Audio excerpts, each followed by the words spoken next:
2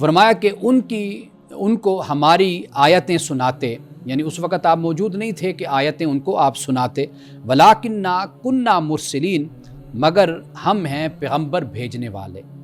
اللہ پاک فرماتا ہے کہ ہم ہیں کہ جو مختلف زمانوں میں اور مختلف اقوام میں ہم نے پیغمبروں کو بھیجا۔ وَمَا كُنْتَ بِجَانِبِ الطُّورِ، اور آپ طور کے کنارے پر بھی نہیں تھے، اِذْ نَادَيْنَا، کہ جب ہم نے موسیٰ کو پکارا تھا، وَلَٰكِن رَحْمَةً مِّن رَبِّكَ، لیکن یہ آپ کے رب کا انعام ہے۔ کیا انعام؟ کہ حضرت موسیٰ علیہ السلام کو بھی رسالت عطا کی، تو اے محمد آپ کو بھی اللہ نے رسالت عطا کی۔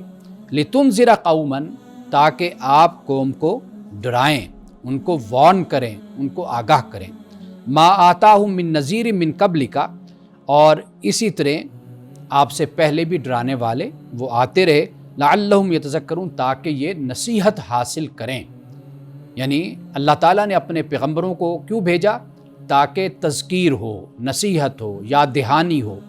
انسان دنیا میں آتا ہے تو وہ کس مقصد کے لیے دنیا میں بھیجا گیا ہے، تو انسان یہ خیال نہ کرے، جیسے قرآن مجید کہتا ہے یحسب الانسان ان یترک سدی، کیا انسان یہ خیال کرتا ہے کہ اسے ایسے ہی چھوڑ دیا جائے گا؟ نہیں، انسان کی تخلیق کا، اس کی پیدائش کا ایک مقصد ہے۔ تو یہاں اسی مقصد کی یاد دہانی کے لیے اللہ پاک فرماتا ہے کہ ہم پیغمبروں کو پے در پہ ہم بھیجتے رہے۔ اب اس کے بعد فرمایا کہ وَلَوْلَا أَن تُصِيبَهُم مُّصِيبَةٌ بِمَا قَدَّمَتْ أَيْدِيهِمْ، اور اگر ایسا نہ ہوتا کہ ان پر ان کے اعمال کے سبب سے کوئی آفت آئی، تو یہ کہیں گے، کیا کہیں گے؟ فَيَقُولُوا رَبَّنَا، اے ہمارے رب، لَوْلَا أَرْسَلْتَ إِلَيْنَا رَسُولًا، کہ تو نے کیوں نہ ہماری طرف رسول کو بھیجا، فَنَتَّبِعَ آیَاتِکَ، ہم تیری آیات کی پیروی کرتے، وَنَكُونَ مِنَ الْمُؤْمِنِينَ، اور مومن ہو جاتے۔ یعنی اگر پیغمبر نہ بھیجتے، ان پر مصیبت آتی، عذاب آتا، تکلیف آتی، کچھ آتا، تو پھر انہوں نے یہ کہنا تھا کہ بھئی آپ نے ہماری طرف کیوں نہ رسول کو بھیجا۔ یعنی یہ خاص طور پر جو عرب کے لوگ ہیں مکہ کے، یعنی ان سے یہ بات کہی جا رہی ہے کہ اگر نہ بھیجتے تو پھر ان کا یہ اعتراض ہوتا، یا یہ سوال ہوتا، یا یہ عذر ہوتا کہ ہماری طرف رسول کیوں نہیں آیا، تو ہم بھی تیری آیات کی پیروی کرتے اور ہم ایمان والے ہو جاتے۔ تو اللہ پاک نے اس حجت کو تمام کر دیا کہ ان میں بھی اللہ نے رسول صلی اللہ علیہ وسلم کو بھیجا۔ اس کے بعد فرمایا فلما جاءہم الحق، پس جب ان کے پاس حق آ گیا، من عندنا، ہماری طرف سے، یعنی اللہ پاک کی طرف سے جب حق آیا، تو پھر انہوں نے کیا کہا؟ قالوا لولا اوتی مثل ما اوتی موسیٰ، انہوں نے کہا کہ کیوں نہ اس کو ویسا ملا کہ جیسے موسیٰ کو ملا تھا، یعنی جو معجزات حضرت موسیٰ علیہ السلام کو دیے گئے، تو یہ رسول اللہ کو ایسے معجزے کیوں نہیں ملے؟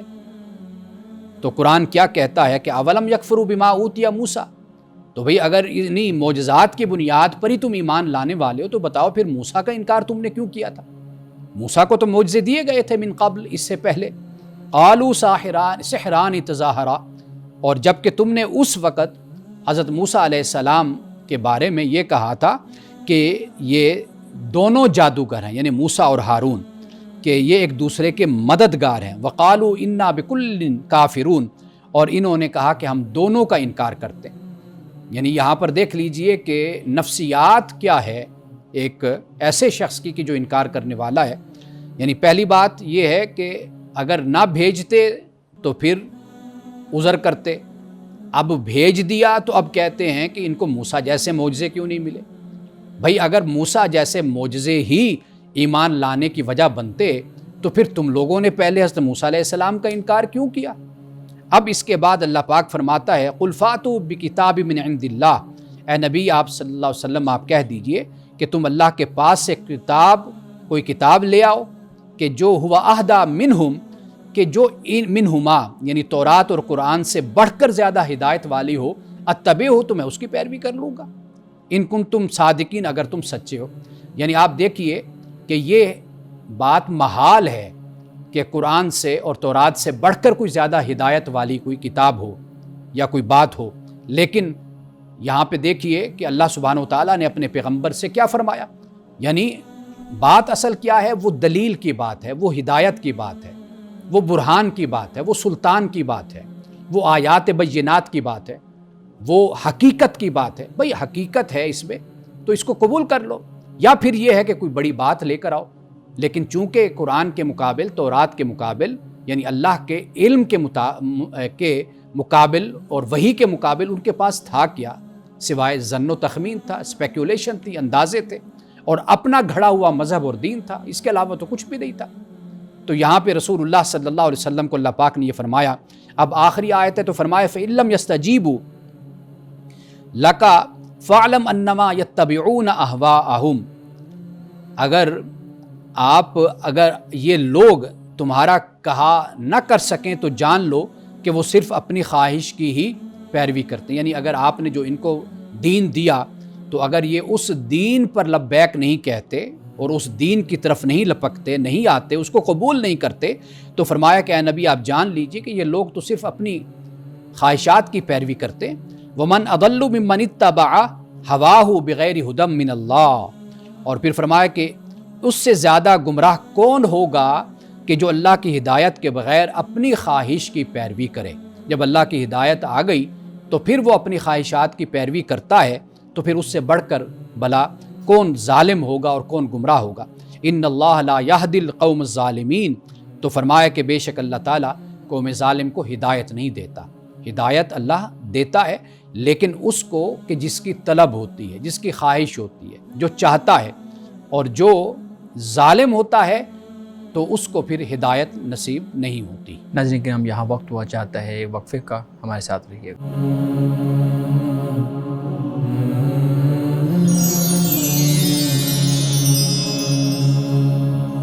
ویلکم بیک ناظرین، امان صاحب بہت شکریہ۔ میں ناظرین کو بتاتا چلوں کہ ہم قرآن کریم کی تفسیر بیان کرنے کے بعد اس تفسیر سے متعلق، ان آیات سے متعلق جو سوالات ذہن میں پیدا ہوتے ہیں ان کے جوابات بھی امان صاحب سے جانتے ہیں۔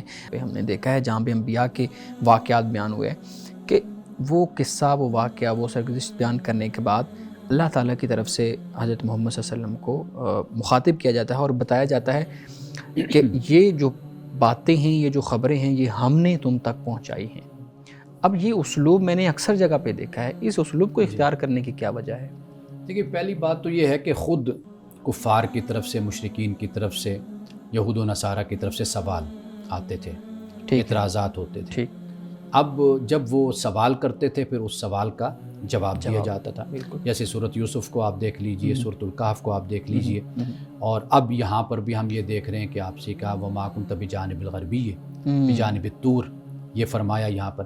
تو ان کا جو اعتراض تھا، ان کا جو سوال تھا، وہ یہی ہوتا تھا کہ بھئی جا کر رسول اللہ صلی اللہ علیہ وسلم سے یہ پوچھو، اگر آپ اس سوال کا جواب دے پائے تو پھر تو بات ٹھیک ہوئی کہ آپ اللہ کے نبی اور رسول ہیں، اگر جواب نہیں دے پائیں گے تو پھر بھی معلوم ہو جائے گا۔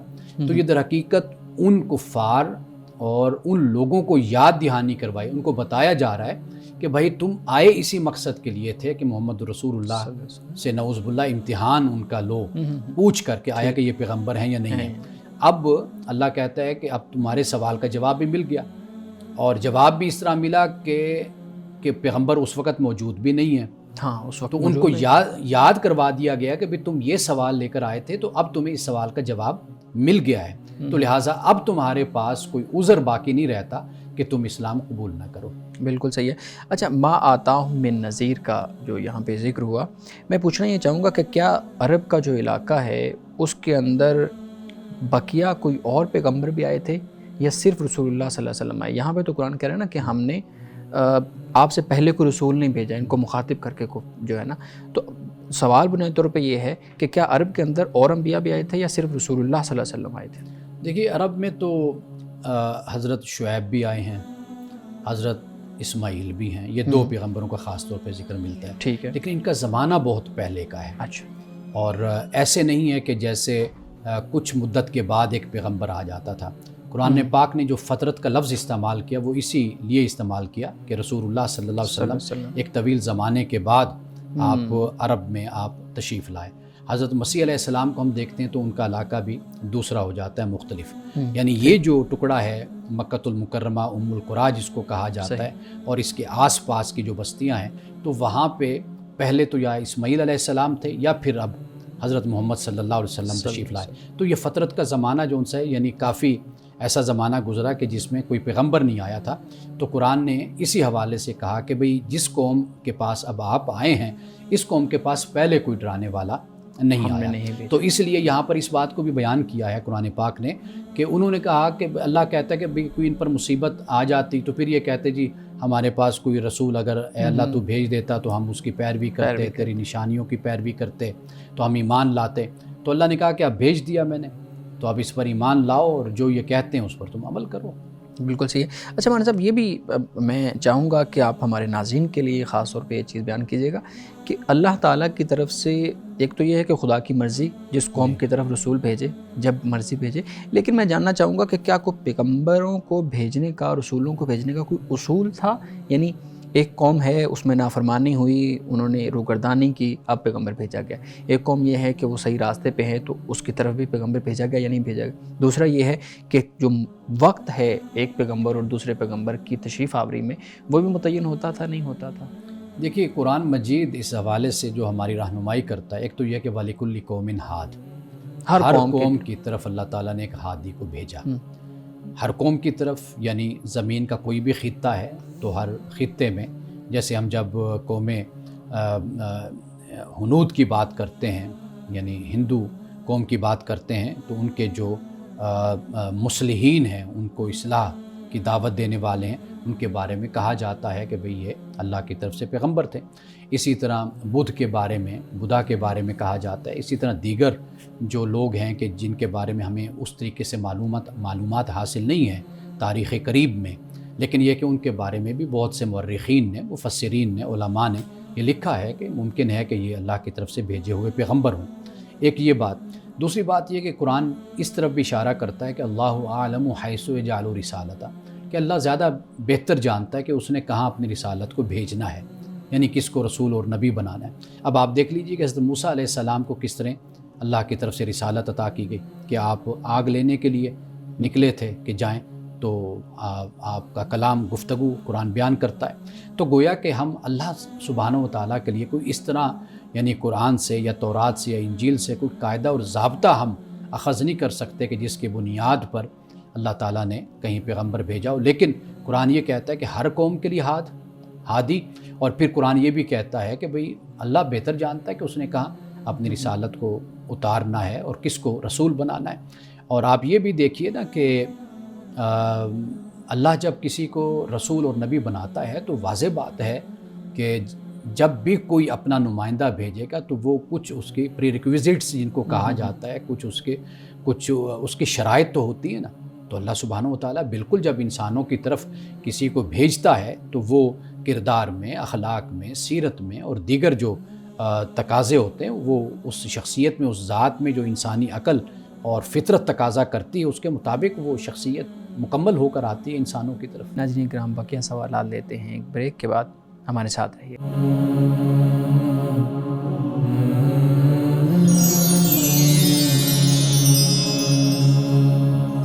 ویلکم بیک ناظرین. امان صاحب، ایک سوال میں آپ کے سامنے رکھتا ہوں، ہمارے ناظرین کی طرف سے سوال ہے، وضو کرتے وقت سر پہ دوپٹہ لینا ضروری ہے نہیں ضروری؟ اور ساتھ ہی اس کے انہوں نے دوسری بات بھی پوچھی ہے کہ کیا کھڑے ہو کے وضو کیا جا سکتا ہے یا نہیں کیا جا سکتا، کیونکہ ہمارے ہاں عام طور پہ مساجد میں وہ جگہ بنی ہوتی ہے بیٹھ کے. دیکھیے وضو کی شرائط اور ارکان میں سے تو سر پہ دوپٹہ لینا کہیں بھی بیان نہیں ہے. یعنی کوئی خاتون ہے اگر وضو کر رہی ہے تو وہ اگر اس کے سر پہ دوپٹہ نہیں ہے تو وضو بہرحال اس کا ہو جاتا ہے. اور یہ بھی کوئی شرط نہیں ہے کہ وضو بیٹھ کر کیا جائے یا کھڑے ہو کر کیا جائے. یہ انسان کی اپنی ایک سہولت ہوتی ہے. اگر بیٹھنے کی سہولت ہے تو بیٹھ کر کر لے، اگر کھڑے ہو کر وضو کرنا اس کی مجبوری ہے تو کھڑے ہو کر وہ وضو کر لے. لیکن بس اتنا ہوتا ہے کہ بیٹھ کر انسان جب وضو کرتا ہے تو کپڑے ذرا محفوظ رہتے ہیں، اور کھڑے ہو کر وضو کرنے سے یہ ہوتا ہے کہ کپڑے بھیگ جاتے ہیں، چھینٹیں پڑ جاتے ہیں. باقی ایسا اس میں کوئی جائز اور ناجائز کا کوئی مسئلہ نہیں ہے کہ اگر کوئی ایسا کوئی کام ہو جائے تو اس سے وضو نہیں ہوتا. تو وضو دونوں حالتوں میں ہو جاتا ہے، یعنی بغیر دوپٹے کے بھی وضو ہو جاتا ہے، کھڑے ہو کر بھی ہو جاتا ہے، بیٹھ کر بھی وضو ہو جاتا ہے. بالکل ٹھیک ہے، بہت شکریہ امان صاحب. شارق، آپ کے پاس بھی کچھ سوالات ہوں گے، پلیز امان صاحب کے سامنے رکھیں. بہت شکریہ شعیب صاحب. ہمارے ہاں یہ کہا جاتا ہے اکثر طور پر کہ جو معاشرتی اقدار ہیں ہماری، ان پر وہ ہمیں امپلیمنٹ پر کرنا چاہیے بچوں کی تربیت کے لیے، انسانوں کی تربیت کے لیے. اور جو یورپ کے اقدار ہیں ان کو ہم کافی برا گردانتے ہیں. لیکن یہ دیکھنے میں آتا ہے کہ ہماری معاشرتی اقدار کے باوجود ہم اخلاقی پستی کا شکار ہیں. تو میں یہ جاننا چاہتا ہوں کہ جو معاشرتی اقدار ہیں جن پر ہمیں بہت فخر ہے، کیا ان کا انسانی رویوں پر کوئی اثر ہے؟ دیکھیے جو معاشی اقدار ہوتی ہیں نا، ویلیوز جن کو ہم کہتے ہیں، وہ ایک دو اس کو آپ کیٹیگری میں بنا لیں. ایک ہوتا ہے کہ جو انسانی اقدار اور ویلیوز ہوتے ہیں، یعنی دنیا کے کسی بھی آپ کونے میں جائیں گے جی تو وہ اس کو غلط کہیں گے. ٹھیک ہے. ایک تو یہ چیز ہے. دوسری چیز ہے کہ آپ کسی مذہب کو، کسی عقیدے کو، کسی نظریے کو آپ اختیار کرتے ہیں تو کچھ اس کی ویلیوز ہوتی ہیں، کچھ اس کی حیت ہوتی ہے کہ جس کو آپ قبول کرتے ہیں. یہ دو چیزیں ہو جاتی ہیں. ہم مغرب کی جو اقدار اور ویلیوز ہیں ان کو ہم نے کبھی نہیں برا کہا، بلکہ ہمارے ہاں تو ایک لحاظ سے جسے کہتے ہیں نا، ایک کمپلیکس یہ پایا جاتا ہے کہ ہم ہر بات میں یورپ کا حوالہ دیتے ہیں. مغرب کا کوئی بھی معاملہ ہوگا ان کی تو نقل ہم کرتے ہیں. ان کی ویلیوز کو ہم بیان کریں گے. اور اس میں کوئی شک نہیں ہے کہ انہوں نے اپنے ہاں یہ جو ویلیوز ہیں ان کو انہوں نے بہت پختہ کر لیا اپنے معاشرے میں سماجی حوالے سے. یعنی مثال کے طور پر جھوٹ کا معاملہ ہے، مثال کے طور پر رشوت کا معاملہ ہے، ملاوٹ کا معاملہ ہے، اور اس کے علاوہ دیگر اور بہت سی چیزیں ہیں. ان کے ہاں آپ کو ایک قانون نظر آئے گا عمل جس پہ ہو رہا ہوگا.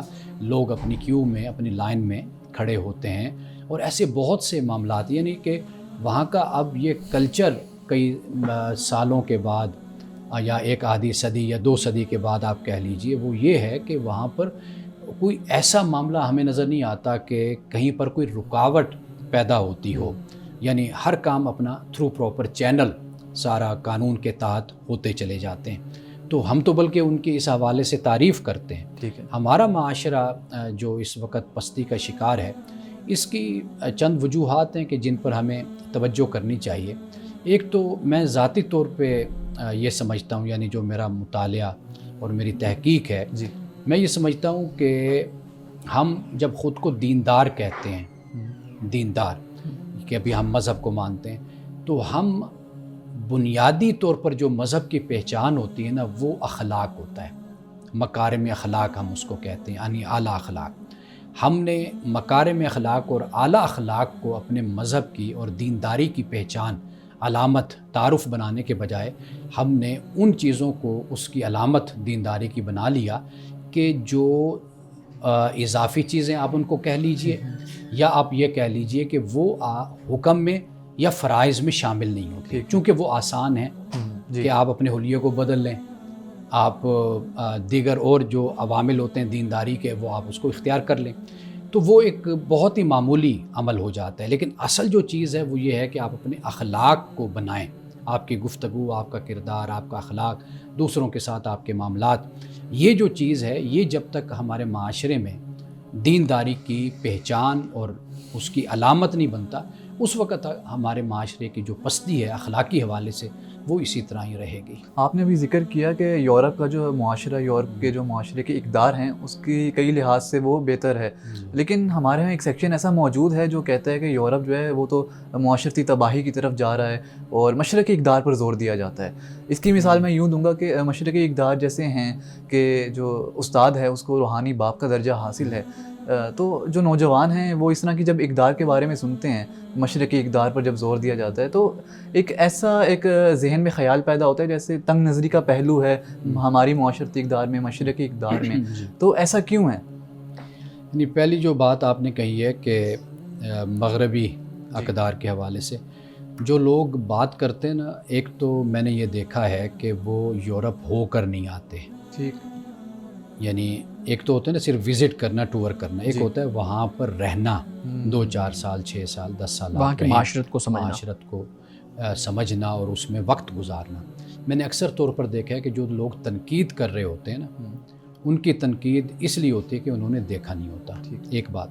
دوسری بات یہ ہوتی ہے کہ یہ جو ایک تفاخر ہوتا ہے نا، سپریورٹی کمپلیکس جس کو کہا جاتا ہے، اس میں ہم خام خواہ مبتلا ہوتے ہیں.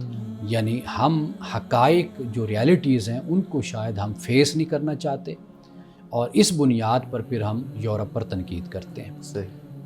اس میں کوئی شک نہیں ہے کہ کچھ ایسی قباحتیں بھی وہاں پر موجود ہیں، لیکن جو سعید روحیں جن کو ہم کہتے ہیں نا، اچھے روحیں، سلیم الفطرت لوگ، وہ ضرور لپکتے ہیں اچھائی کی طرف، نیکی کی طرف، اور اچھے یعنی اگر ان کے سامنے پیور ایک تعلیم ٹیچنگ آپ ان کے سامنے رکھیں تو وہ ضرور اس پر یس کہتے ہیں اور اس کو سمجھنے اور پڑھنے کی طرف راغب ہوتے ہیں. تو ہمیں بالکل اس انداز سے گفتگو نہیں کرنی چاہیے. آپ دیکھیے کہ یہاں سے جب لوگ ادھر جاتے ہیں ان کی سوچ اور فکر ان کی بدل جاتی ہے. وہ اس طرح نہیں بدلتی کہ بھئی وہ کوئی یعنی کہ اوباش ہو جاتے ہیں یا وہ برائی کی طرف مائل ہو جاتے ہیں، بلکہ ان کی ذہنیت یہ بدلتی ہے کہ ان کے مزاج میں علم اور تحقیق کے حوالے سے نا سنجیدگی آ جاتی ہے. اچھا. یعنی وہ چیزوں کو مطالعے کے ذریعے سے، تحقیق کے ذریعے سے وہ سمجھنا شروع کر دیتے ہیں. یہ کوالٹی میں نے دیکھی ہے کہ وہاں پر جانے والے نوجوان جب یہاں سے جاتے ہیں تو وہ بالکل بدل جاتے ہیں. ان کی سوچ، ان کی فکر، ان کا رویہ، اور وہ جو سوچ ہم لے کر جاتے ہیں وہاں پر، پھر ہم وہاں بیٹھ کر یہاں پر تنقید کر رہے ہوتے ہیں کہ بھئی ہمیں ایسے خام خواہ غلط باتیں بتائی گئی تھیں، تو یہاں پر تو ایسا ماحول ہی نہیں ہے. ناظرین کرام، یہاں وقت ہوا چاہتا ہے ایک بریک کا، ہمارے ساتھ رہیے گا.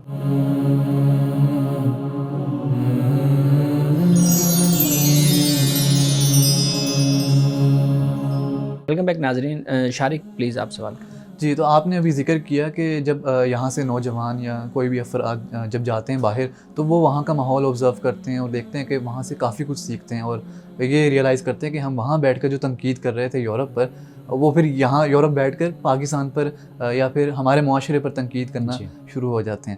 تو اس حوالے سے ایک میرا سوال ہے کہ ہمارے معاشرے میں جو یہ عنصر پایا جاتا ہے کہ عورتوں کو زد و کوب کرنے کا، بچوں کو کنٹرول کرنے کا، اس حوالے سے بھی جب لوگ باہر جاتے ہیں تو وہ دیکھتے ہیں کہ یہاں تو پولیس ہے، یعنی کہ بچوں کی حفاظت کے لیے، ان کے رائٹس کو انشور کرنے کے لیے. تو یہ جو ہماری معاشرتی یا مشرقی اقدار ہیں کہ جیسے عورت کو 4 دیواری میں رہنا چاہیے یا پھر شوہر کو مجازی خدا سمجھنا چاہیے، کیا یہ مشرقی اقدار جو ہیں ان کو ہمیں اپروو کرنا چاہیے، ہمیں ان کو فالو کرنا چاہیے؟ دیکھیے، آپ نے جو پہلے ایک سوال کیا نا، میں اس کا ایک جز رہ گیا تو میں اس کی ذرا وضاحت کر دوں. جی. کہ ہمارے ہاں جو تربیت کے حوالے سے جو معاملہ ہے یا ایک فرق آپ کو نظر آتا ہے، تو وہ فرق دین کا دیا ہوا نہیں ہوتا. ٹھیک. ہمیں اس بات کو سمجھنا ہوگا کہ اللہ سبحانہ و تعالیٰ نے دین جو اتارا پیورٹی کے ساتھ، جی، جب وہ کسی قوم میں گیا، وہ قوم پہلے سے ہی ایک رہن سہن اپنا رکھتی تھی، اپنی ثقافت رکھتی تھی، کلچر رکھتی تھی، اپنا ایک مزاج اپنا ایک رکھتی تھی. جی. تو انہوں نے پھر اس مذہب کو اپنے طریقے سے دیکھنا شروع کیا، اور مذہب کی جو سینکٹیٹی ہوتی ہے، اس کا جو تقدس ہوتا ہے، اس کو پھر اپنے جذبات اور اپنی خواہشات کے تحت اس کو اس طریقے سے استعمال کرنا شروع کیا کہ لوگوں کے سامنے یہ کہا کہ بھئی یہ مذہب ایسا کہتا ہے. تو وہ مذہب کی بات نہیں ہوتی. ایک تو یہ سب سے بڑا مسئلہ ہمیں سمجھنا چاہیے کہ مثال کے طور پر کوئی شخص ایسا ہے کہ جو پہلے سے ہی بہت سی برائیوں سے اپنے آپ کو بچاتا ہے، جو جیسے ہم ابھی بات کر رہے تھے، اس میں خیانت نہیں ہے، کرپشن نہیں ہے، بدعنوانی نہیں ہے، وہ جھوٹ نہیں بولتا. جب وہ اسلام قبول کرتا ہے وہ اور زیادہ ایک اچھا انسان بن کر سامنے آ جاتا ہے. لیکن جو ہم جدی پشتی مسلمان ہوتے ہیں، آپ ہمارا کردار دیکھ لیجئے، وہ اس سے بالکل مختلف ہوتا ہے. تو گویا کہ صرف یہ نہیں ہے کہ آپ کو مذہب کوئی زبردستی آپ کو ٹھیک کر دے گا جبراً. تو واضح بات ہے کچھ انسان کی بھی طلب اور لگن ہوگی تو پھر جو مذہب کی تعلیمات ہیں وہ پھر اس کے مزید بہتر سے بہترین اس کو بنا دیتی. دوسری بات جو آپ نے دوسرا سوال آپ نے ابھی کیا، دیکھیے وہی بات پھر آ جاتی ہے کہ ہمارے ہاں یہ جو جن باتوں کو آپ نے بیان کیا ہے، اس کا کوئی تعلق بھی دین کے ساتھ، مذہب کے ساتھ نہیں ہے. یہ وہی آپ کے اپنے رواج ہیں، اپنے رسوم ہیں، آپ کا کلچر ہے کہ یہاں پر آپ نے عورت کو دبا کے رکھا یا اس پر تشدد کیا یا اس کو آپ نے کہا جی یہ ہماری روایات ہیں، ہم ان سے باہر نہیں جاتے. تو یہ آپ کا اپنا کلچر ہے. یعنی مثال کے طور پر آپ پاکستان کو ہی دیکھ لیجئے، ایک پنجاب کا کلچر آپ کو نظر آئے گا، ایک آپ کو بلوچستان کا نظر آئے گا، الگ آپ کو سندھ کا نظر آئے گا، آپ کو خیبر پختونخوا کا بھی نظر آئے گا. اب دیکھیے بالکل بہت ہی اختلاف ایک ہی ملک کے صوبوں میں آپ کے وہاں کے رہنے والوں میں نظر آئے گا. تو میرا خیال ہے کہ وقت کے ساتھ ساتھ ایک تو مذہب کی اصل جو تعلیم ہے بیسک، وہ لوگوں تک پہنچائی جائے، جو تزکیہ نفس اور اخلاق کی تعلیم ہے، اور دوسرے نمبر پہ جو طریقہ کار ہے آج کے دور میں لوگوں کی اصلاح کا، اویئرنیس کا، اس پر کام کیا جائے تو معاشرہ پھر اس طریقے سے آگے بڑھتا چلا جاتا ہے. اچھا ہم دیکھتے ہیں عرب کی معاشرت میں بھی کہ وہاں پہ جو خواتین تھیں وہ خود کفیل تھیں, خود کاروبار مینیج کرتی تھیں. حضرت خدیجہ کی مثال ہمارے سامنے ہے کہ انہوں نے خود آپ صلی اللہ علیہ وسلم کو رشتے کا پیغام بھجوایا. تو عرب کا جو معاشرہ تھا وہ بھی یعنی کہ نسبتاً ہمارے معاشرے کے کافی آزاد تھا. تو ہمارے جو معاشرتی اقدار کہا جاتا ہے کہ ہمیں مشرقی اقدار کو فالو کرنا چاہیے, وہ ایک تضاد نظر آتا ہے کہ ہم کیسے مان لیں کہ وہ جو عرب کا معاشرہ تھا وہ ان مشرقی اقدار پر تھا, یعنی کہ چلتا تھا کہ جن کو ہم مانتے ہیں, ہم پرسیو کرتے ہیں. تو اس کے حوالے سے رہنمائی فرمائیں کہ اسلام اور ہماری جو مشرقی اقدار جو ہم نے تشکیل دی ہیں ان میں کیا فرق ہے؟ دیکھیے دو چیزوں کو علیحدہ کر لیں, ایک عرب کا کلچر ہے, معاشرہ ہے, اور ایک اسلام ہے. ان دونوں آپ کو عرب کے کلچر اور معاشرے میں دونوں باتیں نظر آئیں گی, خوبیاں بھی نظر آئیں گی اور آپ کو خامیاں بھی نظر آئیں گی. یعنی ایک طرف جو آپ نے باتیں بیان کی حضرت خدیجہ کا بزنس کرنا, حضرت خدیجہ کے علاوہ بہت سی خواتین یعنی رسول اللہ صلی اللہ علیہ وسلم کی اپنی ازواج بھی یہ کاروبار کرتی تھی. مثال کے طور پر حضرت سودا کے بارے میں آتا ہے, وہ دباغت کا کام یعنی یہ کاروبار تھا. دباغت سے مراد یہ کہ جیسے آپ کو ایک کھال مل گئی بکری کی, جانور کی کھال ہے, تو اس کو آپ نے دباغت کیا, اس سے چمڑا اس سے بنایا, پھر آپ نے اس کو بیچا. تو عرب میں خواتین یہ کاروبار یہ سب کچھ آپ کرتی تھی. اس طرح لباس کا معاملہ ہو گیا, تو عرب کا اپنا لباس ہے, تو اسلام کا کوئی لباس نہیں. اسلام کا لباس یہ کہ انسان کی سطر چھپی ہونی چاہیے, انسان ننگا عریا نہیں ہونا چاہیے, یہ اسلام کی تعلیم اخلاقی لحاظ سے ہاں جی. اسی طرح کھانے پینے کا معاملہ ہو جاتا ہے. عرب کا کوئی خاص نہیں ہے, یعنی جو عرب کا ہے وہ تو عرب کے ساتھ ہو گیا. اسلام اس پر کوئی تعلیم نہیں دیتا. اسلام کہتے ہیں حلال کھانا آپ کو کھانا چاہیے, حرام نہیں ہونا چاہیے. یہ چند باتیں ہیں جو پیش نظر رکھی جائے. تو عرب کا کلچر اور اسلام دین, ان دونوں کو علیحدہ علیحدہ کر کے ہمیں سمجھنا چاہیے. ایک بات. آخری بات یہ ہے کہ ہمارے ہاں جو کلچر وجود میں آیا ہے, یہ در حقیقت اس میں اور بہت سی اقوام کا حصہ بھی شامل ہے. یعنی کسی کی کوئی جہالت یا اچھائی لے لی ہم نے کسی کی, یا کسی کی ہم نے برائی لے لی, تو اس طریقے سے ہمارا جو کلچر ہے وہ خراب ہوا. یعنی مثال کے طور پر آپ دیکھیے کہ عورتوں کے حوالے سے یا ذات پات کا تصور آپ دیکھیے, ہمارے ہاں قوموں کے حوالے سے جو پایا جاتا ہے کہ یہ سید ہے, یہ سید نہیں ہے, یہ فلاں قوم ہے, یہ فلاں قوم ہے. تو یہ جو اس طرح کی آپ کو اونچ نیچ ہمارے ہاں نظر آتی ہے, تو یہ کئی دفعہ ایسے ہوتا ہے کہ جب ہم ایک قوم میں رہتے ہیں, مل جل کر رہتے ہیں, تو اس سے بھی کئی خرابیاں پیدا ہوتی ہیں. تو میرا خیال ہے کہ جب ہم اسلام کا اٹ سیلف ہم مطالعہ کریں گے تو وہاں پر آپ کو ایسی کوئی بات آپ کو نظر نہیں آئے گی جو آپ کو اپنے کلچر میں نظر آتی ہے. اچھا شارق, مجھے اگر اجازت دے تو میں آپ کی بات سے میرے ذہن میں ایک سوال آ رہا ہے. آپ نے فرمایا کہ عرب کا کلچر الگ ہے اور جو دین ہے, جو اسلام کی تعلیمات ہیں وہ الگ ہے. اب ایک کلچر کے اندر ہمیں وہ دین مل رہا ہے, وہاں جو میسنجر ہیں وہ وہاں پہ رہ رہے ہیں, ان کے کمپینینز رہ رہے ہیں, ان کے دوست احباب فیملی سب کچھ ہے, تو بڑا مشکل ہو جاتا ہے کہ کلچر اور دین یا مذہب کو الگ الگ کر کے چیزوں کو دیکھنا. تو بہت ہی بڑا مشکل ہو جاتا ہے. مشکل نہیں ہے, اللہ کا دین موجود ہے قرآن کی صورت میں, سنت کی صورت میں موجود ہے. جو باقی چیزیں ہیں وہ محبت کا نتیجہ ہے. ٹھیک. یعنی رسول اللہ صلی اللہ علیہ وسلم نے ایسے کیا, یہ فعل ایسے سر انجام دیا, آپ نماز ایسے پڑھتے تھے, یا آپ کاروبار ایسے کرتے تھے, معاملات ایسے طے کرتے تھے, آپ اٹھتے ایسے تھے, بیٹھتے ایسے تھے, آپ کھاتے ایسے تھے, آپ کے لباس ایسے ہوا کرتا تھا. یہ جو سارا کچھ آپ گفتگو کیسے فرماتے تھے, یہ پھر محبت کا نتیجہ ہوتی ہے کہ بندہ کہتا ہے کہ میں جو میرا پیغمبر ہے, میرا رسول ہے, میں اس کے انداز, جو اس کا طریقہ ہے, میں اس کے قریب زندگی گزاروں. یہ وہ بات ہے. اب اس کو دین آپ نہ کہیے, وہ ایک محبت کا انداز ہے جو لوگ اختیار کرتے ہیں. ایک سوال میں ضرور کرنا چاہوں گا کہ ہم جو معاشرتی اقدار ہیں ہماری, آپ نے اس کے حوالے سے بہت خوبصورتی سے بیان فرمایا کہ اسلام کو اور جو اقدار ہیں ان کو ہمیں الگ کر لینا چاہیے. اقدار جو ہے, اقدار کی جگہ اگر آپ کہیں معاشرت کو, اگر معاشرے کی رسومات جو ہیں, معاشرتی اقدار جو ہیں وہ زمین کے ساتھ منسلک ہوتی ہیں, اور جو مذہب ہے وہ ہمارے اخلاق کے ساتھ منسلک ہیں. تو کیا میں یہ سمجھ سکتا ہوں کہ جو معاشرتی اقدار ہیں وہ چینج بھی کی جا سکتی ہیں ضرورت کے لحاظ سے, اور مذہب جو ہے وہ انٹیکٹ رہے گا, برقرار رہ سکتا ہے؟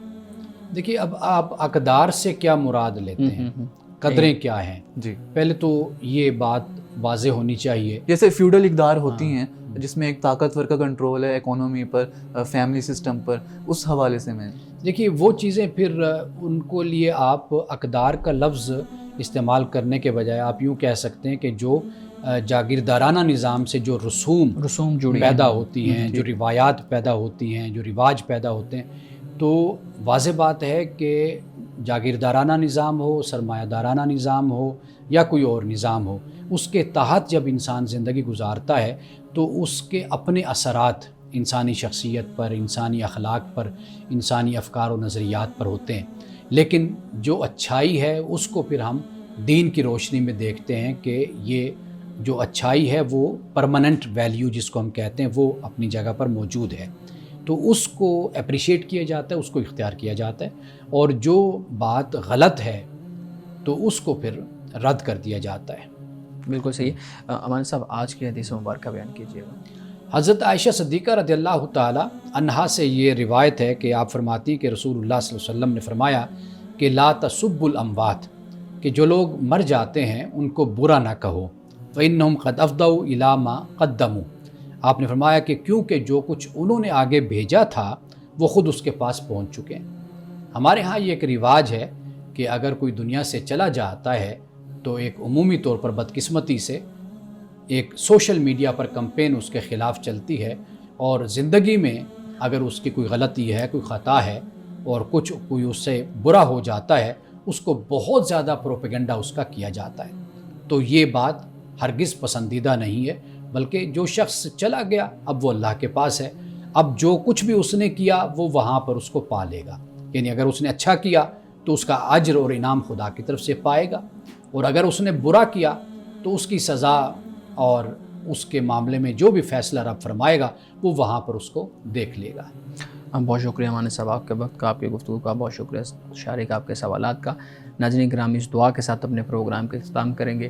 اللہ رب العزت حسن کلام اور تاثیر کلام عطا فرمائے، ہماری زبان کی گروں کو کھول دے اور سننے والوں تک خیر کا پیغام پہنچے۔